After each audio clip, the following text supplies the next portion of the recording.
Okay, thank you very much, sir. Sticking with the theme of the 10%, we've got another question from Mingatafadzwa Mahutu, who inquires, how do you deal with issues where the payer withholds 10% tax and the supplier delivers goods equivalent to the 90% paid? Sorry, I didn't get the last part, sorry. I don't know what's happening with my... All right, that's all right. The question from Mr. Mingatafadzwa Mahutu was, how do you deal with issues where the payer withholds 10% tax and the supplier delivers goods equivalent to the 90% paid? Thank you, Mr. Now. Can you tackle that one? Very sorry, I did not hear the question. All right, I'll repeat. The question being, how do you deal with issues where the payer has withheld 10% tax and the supplier delivers goods equivalent to the 90% that's been paid?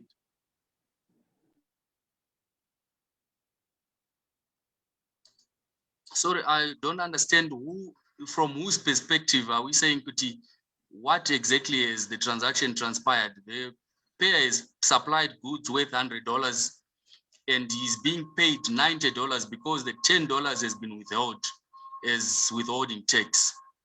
The one who has received $90, which exclude the withholding tax, is allowed to claim the withholding, which is 10%, which has been withheld as a deduction. So there is no loss from his part or from her part, unless I do not understand the question well. I believe you've answered the question, and if not, then the questionnaire is always free to come back with a follow-up question. In the meantime, I see Solomon Goredema has his hand up again. We'll allow you to just interact directly with the panel. Hello, Solomon, can you hear us?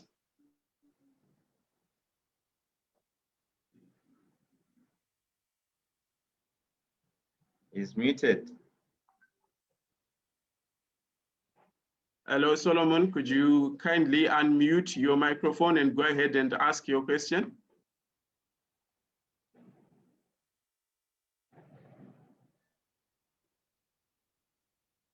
Go ahead, sir.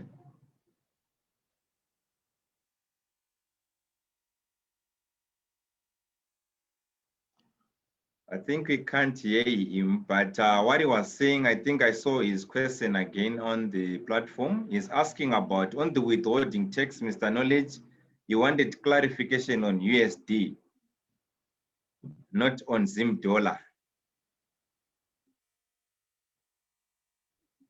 Withholding tax in USD, how much is the threshold, sir?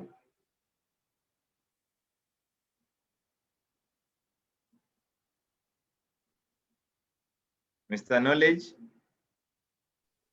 Hello? Yeah, sorry. I think, did you hear the question, sir? Sorry. I think our internet is having some challenges here, but you can go ahead, you can ask the question. That's okay. I think on the withholding tax, Mr. Goredema really wanted to understand on the USD, not Zim dollar. So how much does the invoice have to wait for it to be withheld in USD?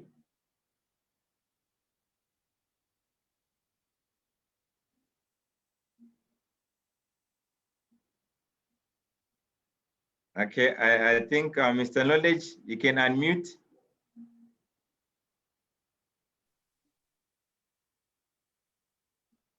Kindly unmute.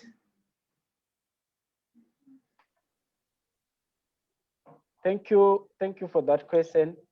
For the transaction in US dollars, the taxpayer now needs to use the interbank rate to convert the amount into RTGS dollars when completing the return. Then when it comes now to the payment, you have or he or she has to pay now in US dollars, because remember there's that law which says you pay tax in the currency of your trade. Thank you.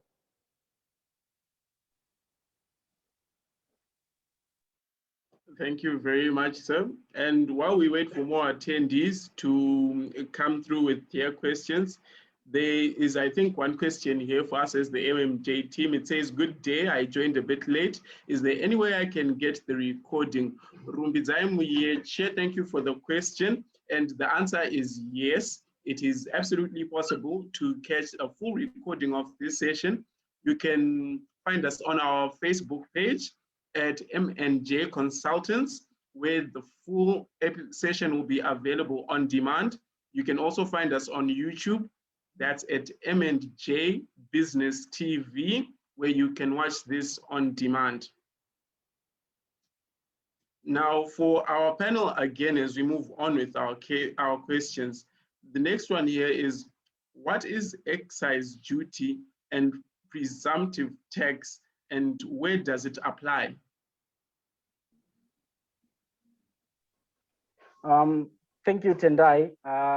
I'll take that question. Excise duty is duty levied on specified local manufactured goods and on provision of specified services in Zimbabwe.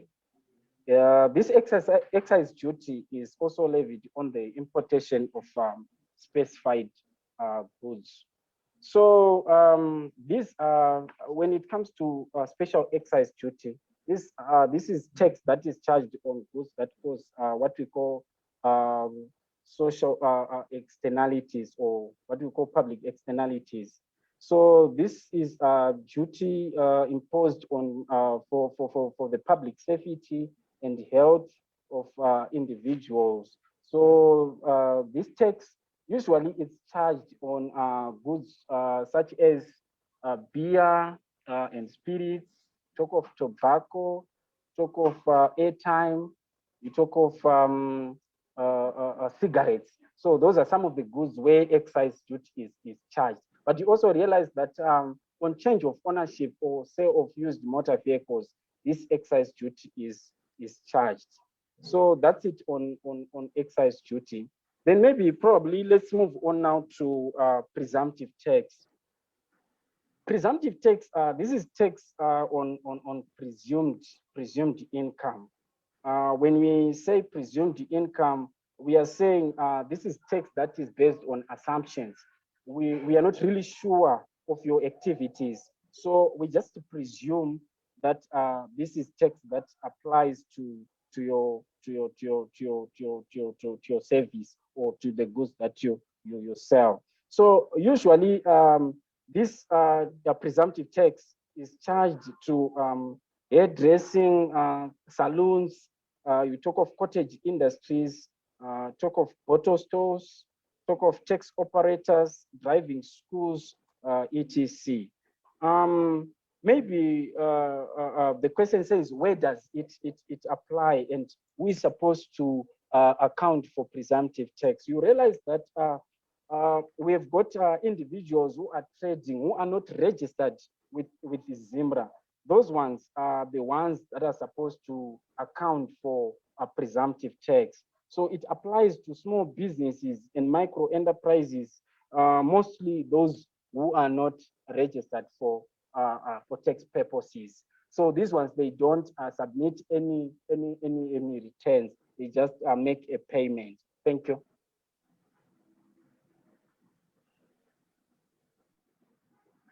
Thank you very much, sir. We have an attendee coming through with what I believe is a very practical question. He asks, I think this is his own case. We used to do business informally. Because of increasing orders, we are now getting our clients asked us to formalize. Great. They also want us to be VAT registered. We now have a new CO and BP number. Can we be registered for VAT even though we haven't traded with this new company? On the strength of confirmed orders, and in what form do you want these confirmed orders?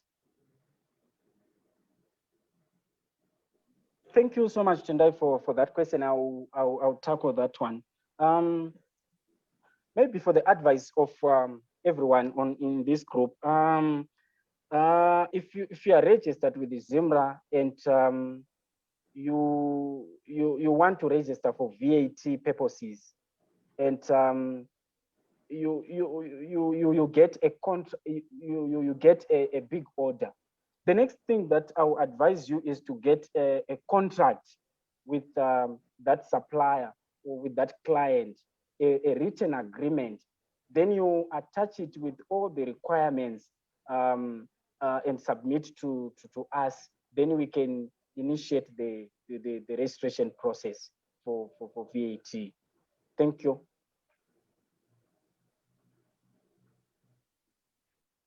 Okay, thank you very much, sir. Mr. Nyazungu, anything on your end? Yes, thank you. Thank you very much, sir. I think I'll encourage our participants. Please feel free to raise your hand. You can just talk to ZIMRA directly. I know that typing might be tricky. Just feel free to talk to ZIMRA. Encourage you to participate. It belongs to you, it doesn't belong to us. There's another question, I think, from Mr. Goredema again. I have a question on payee returns. We pay USD for salaries. My question is, when we compute our return, which conversion rate do we use to convert them into RTGS? If in your system, sub-convert the payment in RTGS?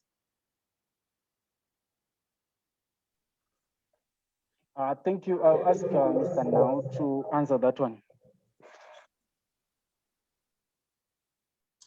Sorry, my network is acting up from my side, so I do not really understand the question. Can you please come again? That's okay, sir. Let me take it again. I have a question on payee returns. We pay USD for salaries. My question is, when we compute our return, which conversion rate do we use to convert them to RTGS? Given your system sub-convert the payment in RTGS.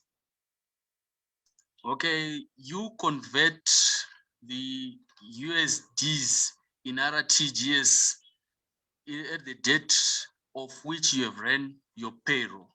The date you used to run your payroll, the auction rate on that date is the one you use for completion of the return. Thank you.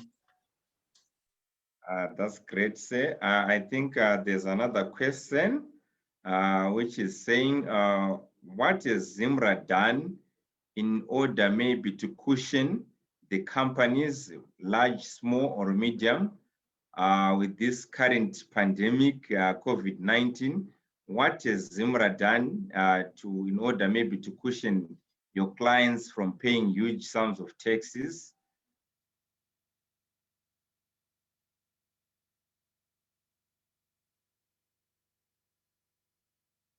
Hello? Thank you. I'll ask our head taxpayer services to answer that one. Thank you.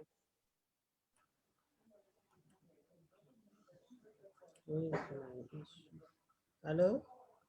Hello, ma'am.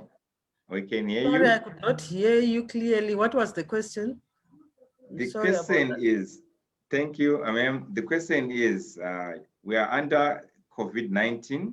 There's currently a pandemic. What has ZIMRA done to cushion its clients for them maybe not to pay too much taxes? That's the question from one of your clients.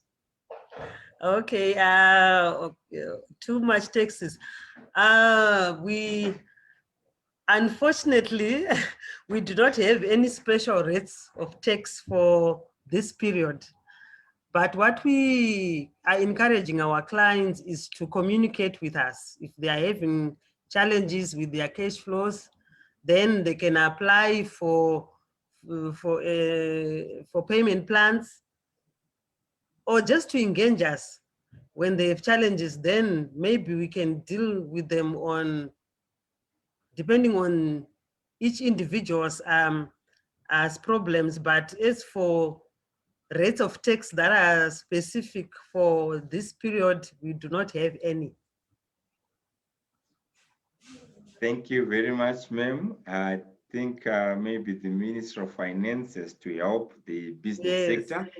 Yeah, I think you actually take it up to the higher offices. Then I've got another question, ma'am.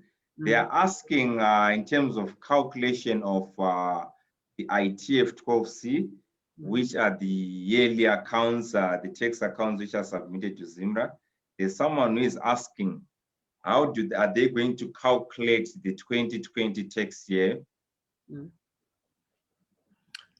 2020 tax year, the ITF 12C, you can now do it in separate currencies. If you had a mixture of foreign currency transactions and the Zim dollar transaction, remember for the 12Cs and the 12Bs, now you can actually submit 2 separate returns. Thank you But very the much. US dollar one, you have to send it via email. You can't put it on our e-services platform, but you can now submit 2 separate returns. Okay, for the maybe Forex and for the Zim dollar. Okay, maybe just to have a clarification on that one, ma'am, which means if a business is trading both in USD and in Zim dollar, they are now free to actually submit them separately, or it depends with the currency which you are using in a business. Yes, you can do separate returns for each, for the Zim dollar and the foreign currency income. Thank you very much, ma'am. I think there's the one Constance M. Nube. We're saying please reshare the contacts for ZIMRA. I think we'll actually do that. We'll share it on our website, on our Facebook page. We are also going to give every panelist, even on your emails, we're going to send you all the details for you to contact ZIMRA directly. And maybe we're also going to share the ZIMRA website. ZIMRA has got a website. I think it's www.zimra.zw. Please go there. There are actually contacts for you to contact ZIMRA directly. Then maybe, is there anyone in the participants, Tendai, who is raising that?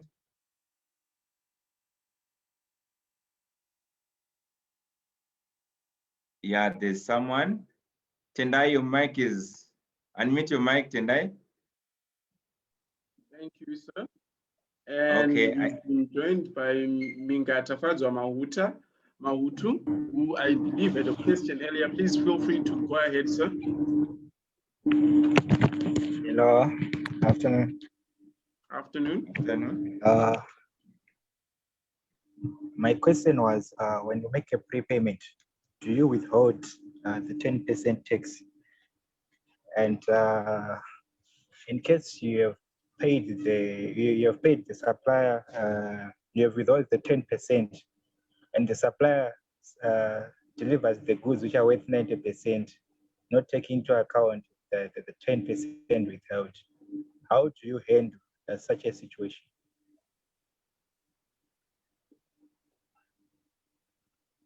Thank you, Tafadzo. I think, Mr. Nau, you can answer that one. You had responded earlier. I think the client had not.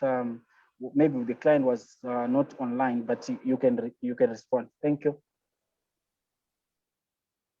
Thank you very much. Well, from what I've understood, I understood that the client had raised an invoice of $100. Then upon payment, you pay him 90, withholding 10% because the client has no tax clearance.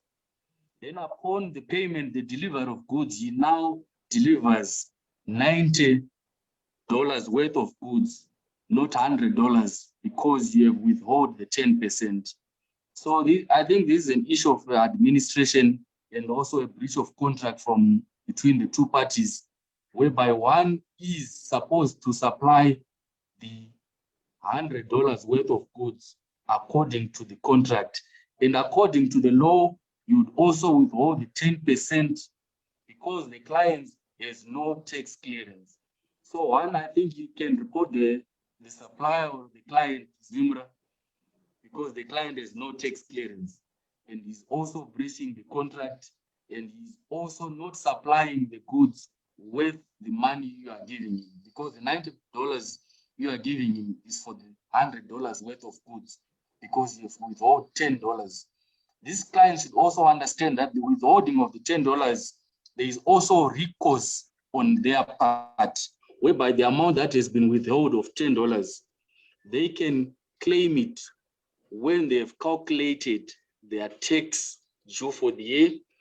They request a withholding tax certificate from the one who has withheld that amount, and those certificates will be used to claim that amount after the calculation of your taxes on your income tax return. I thank you. Okay, thank you very much, sir. Mr. Mahuto, I believe you've been answered on that point. Yes, thank you. I've been answered now. All right, thank you. And thank you once again for joining us. Now, to move on with more of our attendee questions. This one came early on in our session and asks, this is from Sheila Cross, how do we deregister for VAT for a dormant company so as not to have to submit nil returns monthly? An administrative question there.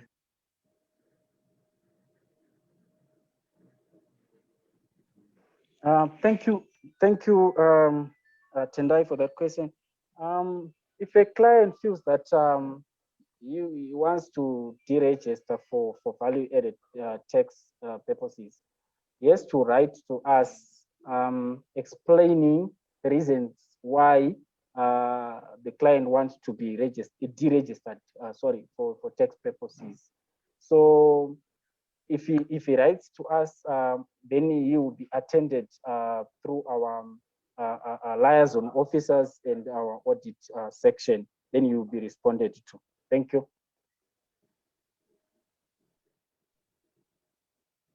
All right, thank you very much, sir. Now to take a question from our Facebook page, M&J Consultants. Cynthia Lowe asks, the withholding VAT, who is liable if the VAT is due to be paid and the agent delays payment to ZIMRA? The taxpayer or the agent? Does the taxpayer still only pay over to ZIMRA the 1/3 on due date and the agent is penalized by ZIMRA? She's seeking clarification on that scenario. Thank you. I'll ask Mr. Simbarasha now to tackle that one. Well, I thank you very much. I think these are some of the challenges we are facing, whereby one of our agents withhold an amount of 2/3 of the VAT and they delay remitting that amount to ZIMRA, while also the supplier is already accounted for that VAT and is also claimed that amount withheld by ZIMRA. But now the onus now on the agent is the one who has the onus to remit the 2/3 withheld to ZIMRA. And you as a supplier, your duty is to account to remit the 1/3 that he has been given and also claim the 2/3 as an input tax from your part. So the onus is on the agent to remit the money which is withheld by him. I thank you. I hope I answered the question. I thank you. I believe so. Thank you very much for the clarification, sir. Interesting question coming from Tapiwa Zuze, who asks, just more clarity on payee. When you run your payroll in USD, do you have the option to submit your payee in Zimbabwean dollar equivalents at the auction rate, or is it needed only in the currency used to run the payroll?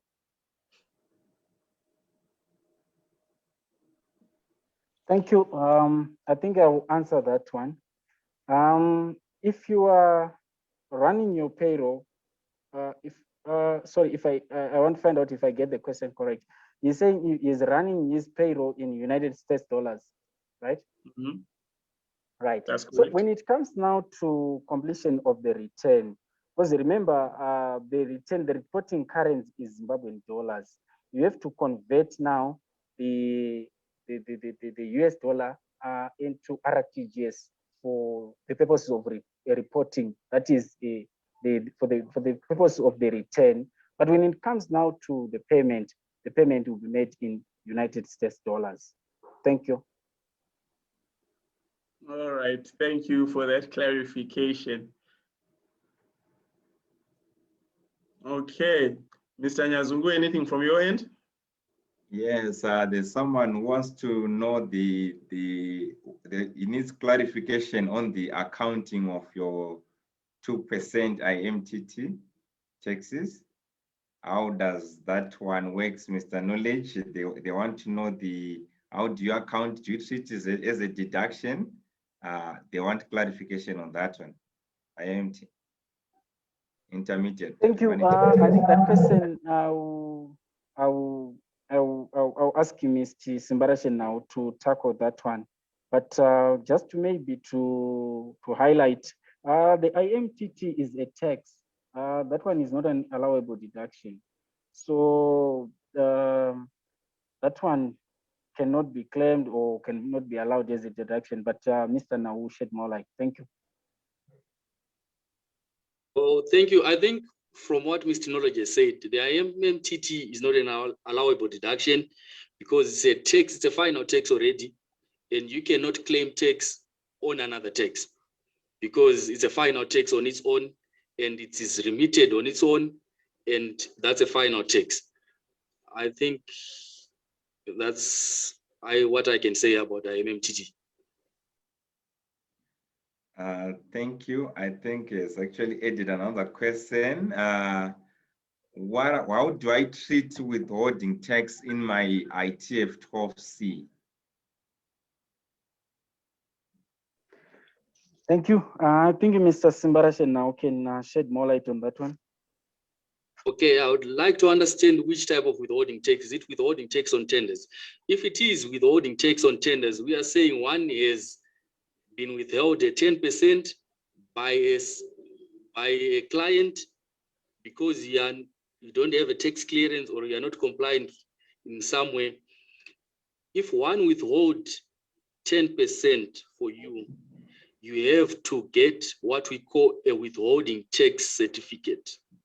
So with that withholding tax certificate, you use that to claim the amount withheld on your income tax return after calculation of your taxes, because that amount you have already paid it, so you subtract it from the amount you are to remit to ZIMRA. But you should also declare the withholding tax certificate so that if we are to follow up on those amounts using the certificate, we can also see that the one person who has withheld the amounts is also remitted the withholding tax to ZIMRA. I thank you. I hope I've answered you. Thank you very much. I hope he's answered.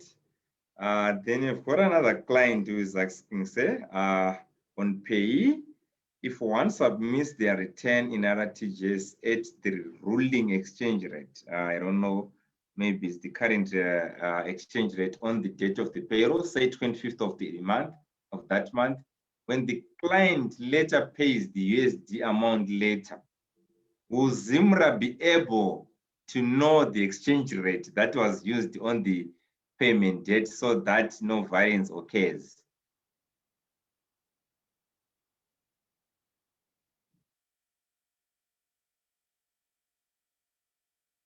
Mr. Knowledge, did you get this question?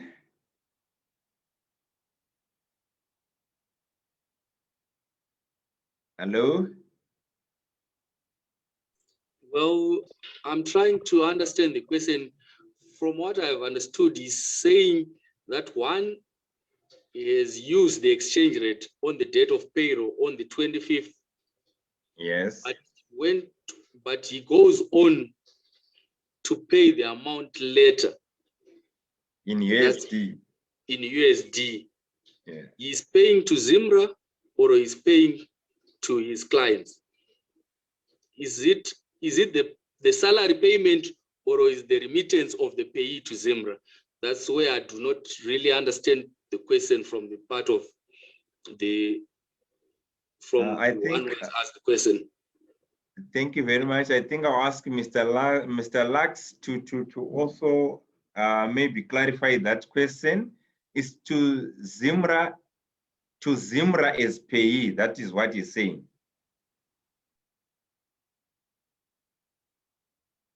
Well, as ZIMRA, we won't be able to know the amount that he has paid, but we understand that he has also followed the law that he has exchanged that amount at the prevailing rate on the date he has ran his payroll, but this amount is due on or before the 10th of the month following. That's the payee. But for calculation purposes, he is supposed to use the rate of exchange at the date of running his payroll. But for remittance to ZIMRA, he remits their money on or before the 10th of the month following. I thank you. Thank you, sir. I hope Mr. Lakson Mabaya, you've been answered. Then Mr. Brian Zombe has also added another question on payee. Payee returns in USD, clarify in brackets. So if salaries are paid in USD, returns are done in RTGS, payment in USD, how does ZIMRA reconcile the two? Mr. Zombe, I think that question is not clear. Kindly maybe unmute your mic or ask again and rephrase it. We've got another question, which is from Mr. Nigel Munganguta. We recently applied for VAT, and the ZIMRA agents gave us a letter with a VAT number. When will we receive our VAT certificate, or you no longer issue out VAT certificate? Thank you, Jerry, on that one. ZIMRA is no longer issuing VAT certificates. So that VAT confirmation is suffice for our clients. Thank you. Thank you, sir. I think we've got another question. We're running out of time, but let me just ask this question. On claiming the withholding tax via income tax return, what if the assessment is a loss? Would the tax amount be credited? From Mr. Ebert Liwayo. I think, Mr. Now, this one is for you. You can answer that one. Thank you.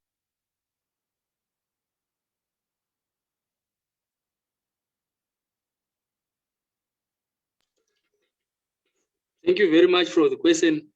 I would like to answer that one because I have to seek clarity. But from my understanding from the previous year, when we were assessing, whereby everyone was not yet on self-assessment, would carry forward the withholding tax over a period of 6 years. If you have a loss in this year, would carry forward those withholding tax certificates for the next period for you to be able to have a recourse on the withhold tax amount. I'm not really sure, and I have to seek clarity now that everyone is now on self-assessment, and if they can get hold of us, and we'll be able to get in touch with them and answer them correctly. Thank you. Thank you very much, sir, for that answer. I hope one of our guys is actually taking down the question so that maybe we'll ask ZIMRA and publish it later, maybe on our websites, and even ask ZIMRA maybe to give more information to the clients. Then there's Mr. Kumbiraima paper. How do we pay VAT when the tax invoice is raised in foreign currency and paid partly or full in RTGS? And also when the client requests for the two invoices and pay in RTGS. I hope you got that one. Yes, I got that one. The client is asking, how do we pay VAT when the tax for invoice is raised in foreign currency and paid partly or full in RTGS? That's the first part of the question, isn't it? Yes. When it comes to the payment of tax, remember I mentioned about where the law says you only pay tax in the currency that you receive. So yes, when it comes to tax, if you receive US dollars, you pay tax in US dollars. If you receive your income in RTGS, you pay your tax in RTGS. So that's the first part. And it says, and also when the client requests the two invoices and pay in RTGS, I think it's clear that this person is receiving RTGS. Probably maybe the client is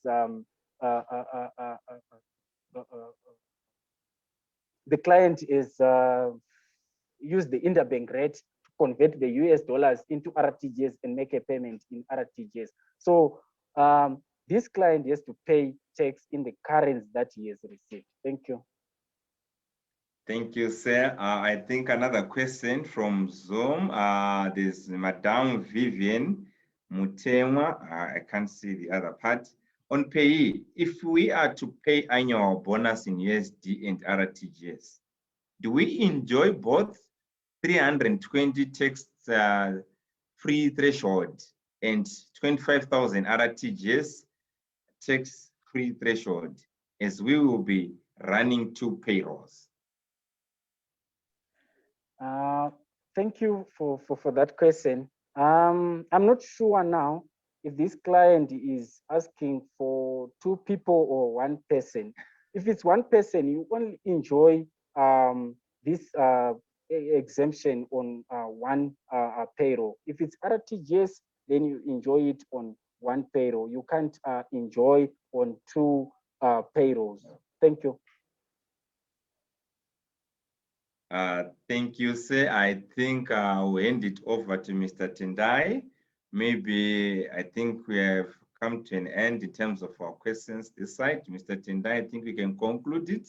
If the ZIMRA panel, maybe they've got other information they want to give to their clients, they are free to do so. We've got more than 100 people on our platforms who are currently listening to you. So you can actually issue certain information which you want to. I will hand it off to Tendai. All right, thank you very much, sir. I think I'll begin by allowing the ZIMRA panel through knowledge that platform that is, there is any information they would like to disseminate at this time to please go ahead. Our head taxpayer services, Ms. Matsangura. I think she will wrap up.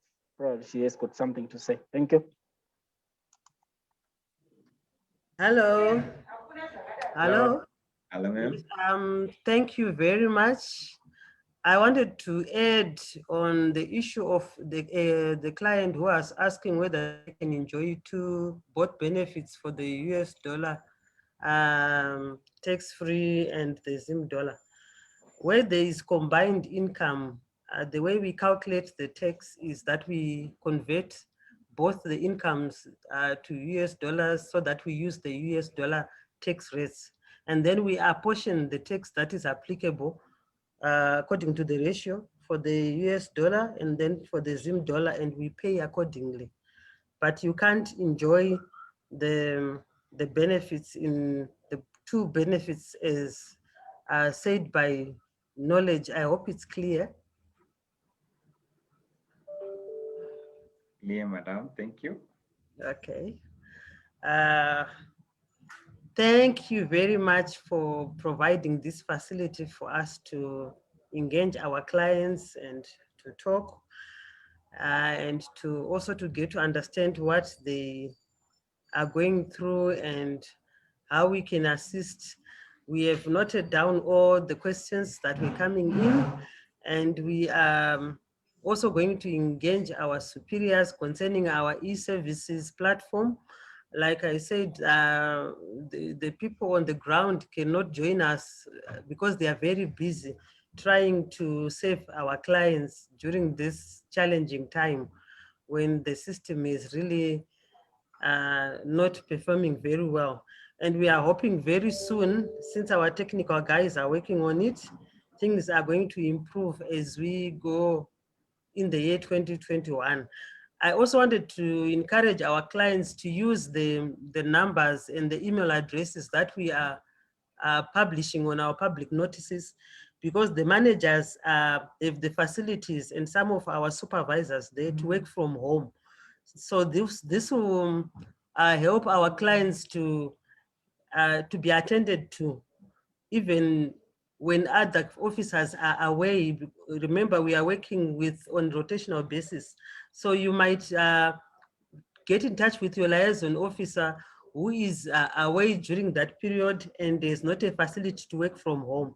So we would really want to encourage our clients to use the contact details that we are giving out on the public notices so that they are assisted throughout the working hours and days. Otherwise, thank you so much for this platform. We always value the time that we have through you guys to engage our clients. ZIMRA is here to serve, and